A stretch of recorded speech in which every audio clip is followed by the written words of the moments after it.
मित्रों, आज की ये जो कहानी है, ये बहुत ही खौफनाक हाईवे की एक घटना है। इस घटना को सुनकर आपका दिल दहल जाएगा, आप अंदर से कांप उठोगे। इतनी खौफनाक है ये घटना, ये स्टोरी। तो आइए इस स्टोरी को सुनते हैं, रोमांचित होते हैं। और उससे पहले आपसे एक छोटा सा निवेदन कि चैनल को कर लें सब्सक्राइब, बेल आइकन को दबाते समय ऑल बटन को जरूर प्रेस करें ताकि आपको हमारी आने वाली किसी भी नई स्टोरी या किसी भी नई घटना का नोटिफिकेशन समय से मिल सके और आप उसे समय से देख और सुन सके। अब बढ़ते हैं आज की घटना की ओर, कहानी की ओर। ये दिसंबर की ठंडी रात थी। रात के करीब 11:15 बज रहे थे। 4 दोस्त थे, राकेश, अलीशा, जीनत और मिलिंद। ये चारों वीकेंड ट्रिप से वापस लौट रहे थे और इनकी कार सुनसान हाईवे पर तेजी से दौड़ी चली जा रही थी। चारों आपस में मस्ती करते हुए कार में चले जा रहे थे। अचानक इनका जो रेडियो था कार में लगा हुआ, उसमें आवाज आती है, अगर आप नेशनल हाईवे 47 के पुल के पास हैं तो रात 12 बजे के बाद किसी भी हालत में पुल को पार मत करिएगा। इसके बाद आवाज खुद ही कट गई। रेडियो पर यह आवाज सुनकर मिलिंद हंस पड़ा। वो बोला, ये सब लोगों को डराने की बातें हैं और इससे ज्यादा कुछ नहीं। लेकिन राकेश, जो कि गाड़ी ड्राइव कर रहा था, उसने देखा कि अचानक से जीपीएस ने काम करना बंद कर दिया है। साथ ही साथ मोबाइल का नेटवर्क भी गायब हो चुका था और इन्हें सामने धुंध में एक लोहे का पुल हल्का हल्का नजर आ रहा था। पुल के किनारे जब इन्होंने देखा ध्यान से, तो इन्हें एक टूटा सा बोर्ड दिखाई दिया जिस पर लिखा था, रात 12 बजे के बाद इस पुल पर रुकना मना है। यह पढ़कर अलीशा बोल पड़ी, राकेश चलो वापस चलते हैं। लेकिन जैसे ही इन्होंने पीछे मुड़कर देखा तो पीछे जैसे कोई सड़क थी ही नहीं। पीछे जाने के लिए कोई रास्ता इन्हें नजर ही नहीं आया। ये देखकर ये चारों बुरी तरह से डर गए। इन सब के दिलों की धड़कनें तेज हो गई। इनके चेहरों पर भय साफ नजर आ रहा था। अभी अभी तो ये पीछे सड़क से होते हुए आए थे, फिर आखिर ये सड़क गई कहां? ये सड़क घने जंगल में कैसे बदल गई? राकेश के पास अब कोई चारा नहीं था तो उसने कार को सीधे पुल पर ही चढ़ा दिया और तभी रात के ठीक 12 बज चुके थे। अब ये पुल धीरे धीरे हिलने डुलने लगा। इस पुल के नीचे जो नदी थी, उस नदी में से किसी औरत के रोने की आवाज, चीखने पुकारने की आवाज इन चारों को सुनाई दे रही थी। तभी सामने ये क्या देखते हैं, कार की हेडलाइट सामने पुल पर पड़ती है तो ये देखते हैं कि पुल के बीचों बीच एक औरत खड़ी है जिसके लंबे बाल उसके घुटनों तक आ रहे हैं। आगे की ओर झुके हुए बाल, यानी चेहरा पूरा ढका हुआ, सफेद कपड़ों में ये बहुत ही भयानक लग रही थी। ये दृश्य देखकर जीनत डर गई और बोली, राकेश गाड़ी पीछे लो। लेकिन राकेश ने किसी की बात नहीं सुनी और वो गाड़ी आगे भगाता रहा। वैसे भी पीछे जाने का तो कोई मतलब बनता नहीं था। हुआ ये कि जैसे ही वो उस औरत उस लड़की के करीब पहुंचा जो बीचों बीच पुल के बीचों बीच खड़ी थी, वो लड़की या वो औरत एकदम से गायब हो गई। ये देखकर ये चारों और ज्यादा भयभीत हो गए। राकेश पुल पर गाड़ी दौड़ाई जा रहा था, लेकिन उसे समझ नहीं आ रहा था कि आखिर ये पुल खत्म क्यों नहीं हो रहा। वही लोहे के खंभे, वही टूटी रेलिंग बार बार पुल पर आई जा रही थी और ऐसा लग रहा था कि ये पुल पर चल तो रहे हैं लेकिन जैसे पुल से बाहर निकल ही नहीं पा रहे। मिलिंद को अब काफी खींच हो रही थी, काफी गुस्सा आ रहा था और गुस्से में वो राकेश से कहता है कि राकेश को समझ में आ रहा है, हम केवल इस पुल पर ही गोल गोल घूम रहे हैं, हम इस पुल से बाहर अब नहीं निकल पाएंगे। मिलिंद का इतना कहना था कि कार तभी अपने आप बंद हो गई और कार जैसे ही बंद हुई, कार की आवाज बंद हुई तो चारों तरफ जैसे सन्नाटा पसर गया, बिल्कुल शांति सी छा गई। तभी इनकी कार की छत पर किसी के चलने की आवाज आई। अब ये इस आवाज की ओर ध्यान देते कि तभी आवाज तो बंद हो गई, लेकिन सामने से इन्हें एक बूढ़ा आदमी आता हुआ दिखा जिसके एक हाथ में लालटेन थी।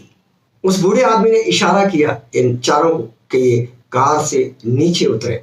तो ये चारों कार से नीचे उतर गए। तब वो बूढ़ा आदमी इनके करीब आ चुका था और करीब आके बोला कि अगर जिंदा रहना चाहते हो तो मेरी बात ध्यान से सुनो। 12 बजे के बाद इस पुल पर रहने वाली जो आत्मा है उसका एक नियम है, और वो नियम ये है कि जो भी उसकी तरफ देखेगा वो जिंदा वापस नहीं लौटेगा। और अगर वो आत्मा तुम्हारा नाम लेकर बुलाए तो तुम्हें कोई जवाब नहीं देना है। इतना कहकर पलक झपकते ही वो बूढ़ा इनके आगे से ऐसे गायब हो गया, अदृश्य हो गया, जैसे कि वो बूढ़ा कभी वहां था ही नहीं। अब ये चारों वापस से कार में बैठ गए। चारों काफी डरे हुए थे। अचानक पीछे से एक मीठी सी आवाज आई, राकेश। लेकिन राकेश ने कोई जवाब नहीं दिया। फिर आवाज आई, अलीशा, जीनत, मिलिंद। अलीशा और जीनत तो खामोश रही, लेकिन मिलिंद को न जाने क्या हुआ। उसका दिमाग जाने कहां था कि उससे रहा नहीं गया और वो बोल पड़ा, कौन है? कौन है वहां? कौन मेरा नाम लेकर बुला रहा है? बस यहीं पर उसने गलती कर दी थी। तभी कार का पिछला दरवाजा अपने आप खुला और मिलिंद खिंचता हुआ बाहर की ओर चला गया, जैसे कि उसे किसी अदृश्य ताकत ने उसे बाहर से खींचा। तीनों ने उसे पकड़ने की कोशिश की, लेकिन वो हवा में अब बहुत दूर जा चुका था। सिर्फ उसकी चीख इन्होंने आखिरी बार सुनी थी। इतने में राकेश को पुल के किनारे एक बड़ा सा पत्थर दिखा, जो कि काफी पुराना था।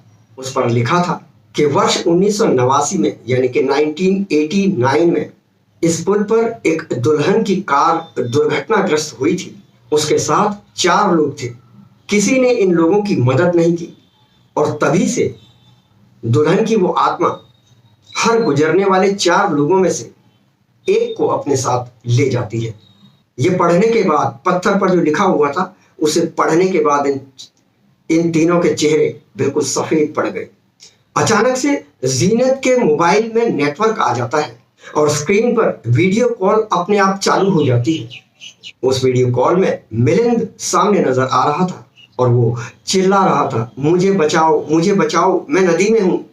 यह सुनते ही जीनत उसकी तरफ भागी। राकेश और अलीशा भी जीनत के पीछे पीछे दौड़े, लेकिन जैसे ही ये नदी किनारे पहुंचे मिलिंद का चेहरा बदल चुका था। मिलिंद अब मिलिंद नहीं था, बल्कि वो एक भूतिया दुल्हन नजर आ रहा था। उसने जीनत का हाथ पकड़ा और नदी में खींच लिया और कुछ सेकंड बाद पानी शांत हो गया। जीनत भी अब उस आत्मा के साथ जा चुकी थी। अब बचे थे राकेश और अलीशा। तभी भूतिया दुल्हन उनके ठीक सामने आ गई, जो कि काफी डरावनी लग रही थी। वो बोली, हर रात 4 में से 2 मेरे हो जाते हैं और बाकी 2 जाकर मेरी कहानी दुनिया को सुनाते हैं। राकेश उसकी बातें सुनते हुए अपने दिमाग को चला रहा था कि तभी उसे बूढ़े चौकीदार की, वही बूढ़ा जो मिला था और गायब हो गया था, उसकी बात याद आती है। राकेश को याद आया कि उसने कहा था उस बूढ़े आदमी ने कि उसकी तरफ देखना नहीं है, आत्मा की तरफ, और ना ही उसके बातों का कोई जवाब देना है। राकेश और अलीशा ने बिल्कुल ऐसा ही किया, आंखें बंद कर ली और कोई भी जवाब नहीं दिया। भूतिया दुल्हन लगातार उनके नाम पुकारती रही, उनसे कुछ ना कुछ पूछती रही, लेकिन उन्होंने ना उस आत्मा की तरफ देखा और ना ही कोई जवाब दिया। कुछ मिनट बाद सब शांत हो गया। अब वो आत्मा जा चुकी थी, लेकिन राकेश और अलीशा इतनी दहशत में थे, इतने डर में थे कि ये वहीं बेहोश हो गए। सुबह गांव वालों ने इनको नदी के किनारे से बेहोश हालत में पाया तो इन्हें लेकर गए। होश में आने पर राकेश और अलीशा ने गांव वालों को पूरी बात बताई। गांव वाले इस पुल के बारे में पहले से ही जानते थे। राकेश और अलीशा अब अपने घर की ओर लौट रहे थे, लेकिन उन्हें इस बात का बड़ा दुख था कि उनके 2 दोस्त अब इस दुनिया में नहीं रहे थे, इस भूतिया हॉन्टेड ब्रिज की वजह से। आज भी अगर कोई रात को 12 बजे इस पुल से गुजरता है तो उसे एक आवाज जरूर सुनाई देती है, रुको, हमें घर तक छोड़ दो। और जो इस आवाज का जवाब देता है वो फिर कभी खुद अपने घर नहीं पहुंच पाता। तो मित्रों, कैसी लगी आपको आज की हमारी ये घटना, हमें कमेंट बॉक्स में लिखकर जरूर बताएं। साथ ही साथ चैनल को कर दें सब्सक्राइब। स्टोरी अगर अच्छी लगी हो तो इसे अधिक से अधिक लोगों तक आप शेयर कर दें। वीडियो को एक लाइक दे दें। मैं लेता हूं अब आपसे आज्ञा, फिर मिलता हूं अगली वीडियो में। नमस्कार।